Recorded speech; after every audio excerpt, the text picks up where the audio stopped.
But okay, so puts human blood into him, takes the vampire blood out, and is supposed to, make him better. And so he finds out later in the movie, like, she just wants to be young again. This was really an awful, painful scene where Helena Bonham Carter obviously is sort of an older woman, and she's like, every year I look half as beautiful and twice as drunk. And he's like, well, if that's true, then once you must have been the most beautiful creature ever to walk the earth.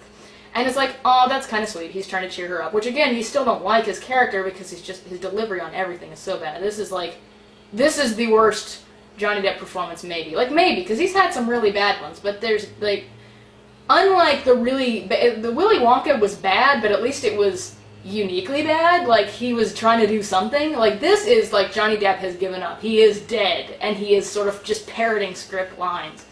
And after he says this, she goes over to him and she gives him a blowjob.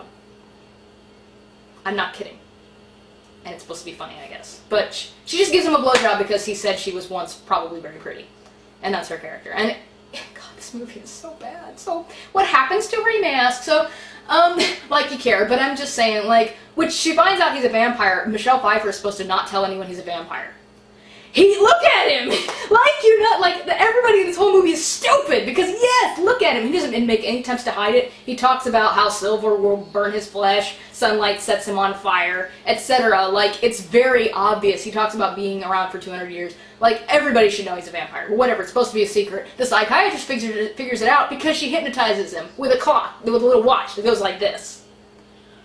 I know, right? And it works, even though he uses hypnosis on people because he's a fucking vampire.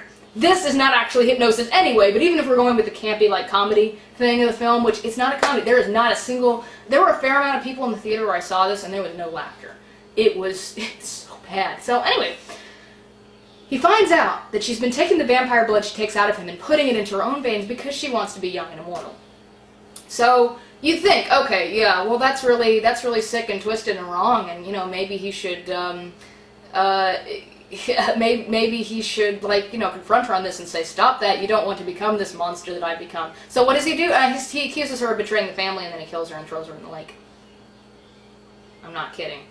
I have to say I'm not kidding over and over because it's just so baffling to me, like, how would this be something that you would want to, and he's supposed to be admirable. They say over and over that he's supposed to be an admirable man. And she's like, you're a kind man, you're a gentle man. He's like, I'm neither kind nor gentle. Kills her and throws her in the lake for using his blood to try and make herself look younger.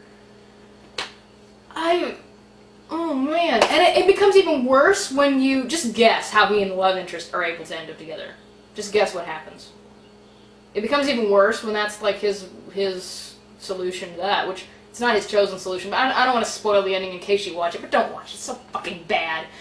The ending is full of quote-unquote twists, I guess, that like are thrown in so weird and random and anticlimactic and awful that it doesn't make any sense, and there's no stakes. Like, there are no stakes in this movie. You don't care about the Collins family. You don't want them to, like, take over Collinwood because they're all awful people. And what is so bad about having this other huge industry? Like, there's obviously jobs in Collinwood if this other huge industry is there. There are workers that are doing the sardine thing. Does Collinwood need to be there? No. Do we care about these people when we want them to have a happier life? No, they're already fucking rich and they're miserable because they're pieces of shit. I mean, like, you see how virulent I am. This is such a bad movie. So, and I would be able to forgive all of the terrible characterization, all of the ugly set design, all of the failed drama, if it was supposed to be a dark comedy and everybody was supposed to die and it'd be awkward or whatever, like, I could forgive that. If it's supposed to be funny. But it's not funny. It is one of the most unfunny things I have ever seen. So yes, in conclusion, I think I've rambled on for too long, but in conclusion, holy shit, such a bad movie. Easily the worst Tim Burton. Worse than Alice in Wonderland. Yes, which I hated anyway. But I sort of hated and was able to let the pain sting away. Like, this was just, I was amazed that this got through executive. Well, I'm not really amazed because it's Tim Burton, but it's vile. It makes me think, like, Tim Burton hates people and thinks they're stupid. There's a lot of narration about, like, she was an evil witch who did this to me. That was not a bad Johnny Depp there for how he sounds in this movie. And my parents sent me away because I saw things that nobody else could see, and they don't like people who are different. Like that kind of narration. Like he thinks you're really fucking stupid. It is bad. So yeah, it is tied with Red Tails and here's the thing, set design. You're like, set design is ugly. I don't think so. All right, think what you want about how the movie looks, but I saw this movie Woman in Black earlier this year, and it did Burton better than Burton does Burton, and it was the same thing: haunted house, ghostly imagery, the time period, the corpses, everything. Bogs of Marshes and, Bogs of Martians and Coffins. Woman in Black had basically the same visual setup, and it looked good. It looked dark and creepy and Burton-y in a way that the actual Dark Shadows movie, which, okay, it's set in the 70s, it's supposed to be funny, but I said it wasn't. Let's get over the funny thing. It's not.